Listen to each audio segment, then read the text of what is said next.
Could you just tell me what your understanding of is there any urgency perhaps for the Israeli government to proceed to phase two despite no shortage of skepticism that it will actually make it there?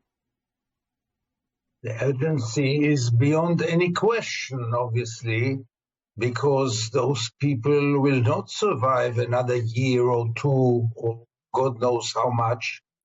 And also Gaza cannot get into another phase of war. Don't forget that if we don't get into the second phase, it means renewing the war, which means more destruction and more killing with no taste and no reason and no perspective at all. So from any direction that you look at it, either the fate of 2.3 million Palestinians in Gaza or the fate of another 36 hostages, part of them alive and part of them unfortunately not, there is no question. There is a high urgency to get into the second phase, but this does not mean that we are getting there. I certainly would hesitate to use the word success to categorize or to describe phase one, but I do wonder if it could be seen as a passing of a test because we saw dozens of hostages released. We saw hundreds of Palestinians released by Israel, prisoners. So I wonder, how do you think both sides will look back on phase one before they look ahead? That's a very good point because it's hardly mentioned. You would expect a terrible chaos in Gaza. You would expect Hamas not being to deliver the goods. And here we are week after week facing that the word of Hamas is a word that can be implemented. Their promises, except of this unfortunate mistake yesterday, which was immediately overcome, immediately corrected with the body of Shiri Bibas, but all the rest worked really, as we say in Hebrew, like a Swiss watch. And this should encourage us. But unfortunately, in Israel, everything is portrayed under the label, under the indoctrination, I would say, that Hamas are monsters and Nazis, and you cannot say anything which does not fit this image of the monsters, the demons of Hamas, which they maybe are, but not in everything.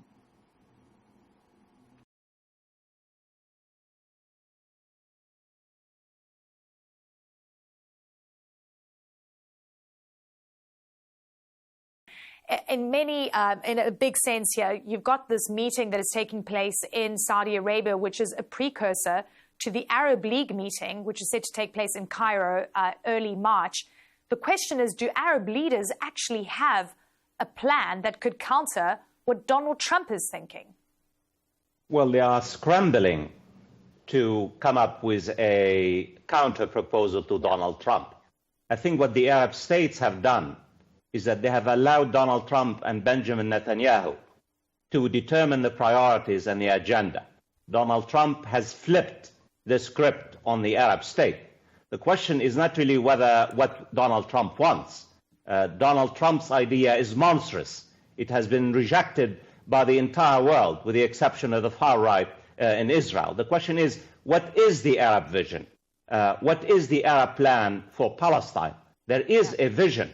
And the vision was in 2000, the Arab peace proposal, the Arab initiative, during the Arab summit in Beirut in 2000. And the principle of the Arab vision for the Israel-Palestine conflict is peace for land, that Israel, all the Arab states, will normalize relations with Israel if Israel basically grants the Palestinian self-determination and pulls out of occupied Palestinian and Arab territories. But sadly and tragically now, the Arab states are scrambling to deal with Donald Trump's idea about expelling more than 2 million Palestinians from Gaza and try to offer an alternative plan for the reconstruction of Gaza.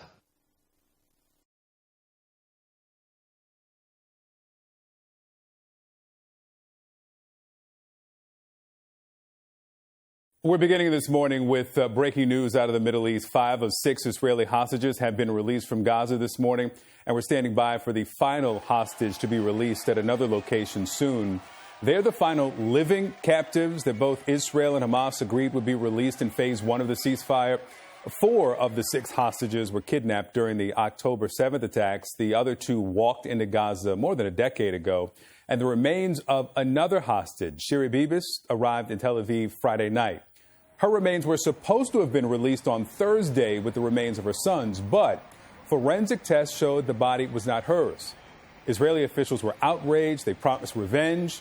But now, as phase 1 of the ceasefire comes to an end, Hamas has signaled that they are ready to release all remaining hostages in exchange for Israel's full withdrawal from Gaza.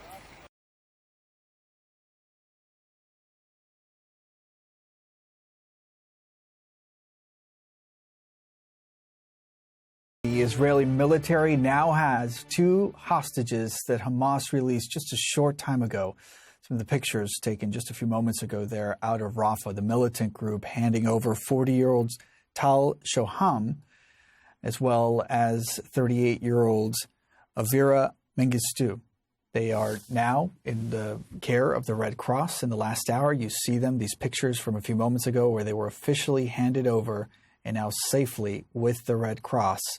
What we hope now will come next will be what will likely be an incredibly emotional reunion with their families. The military currently taking them back to Israel, where they will have medical checkups, and also they will eventually be reunited with their loved ones. Still, though, we are watching closely for 4 more hostages that are expected to be released soon at a separate location.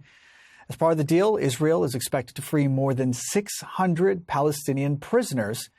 Stay with CNN for the very latest updates as they unfold out of the Middle East.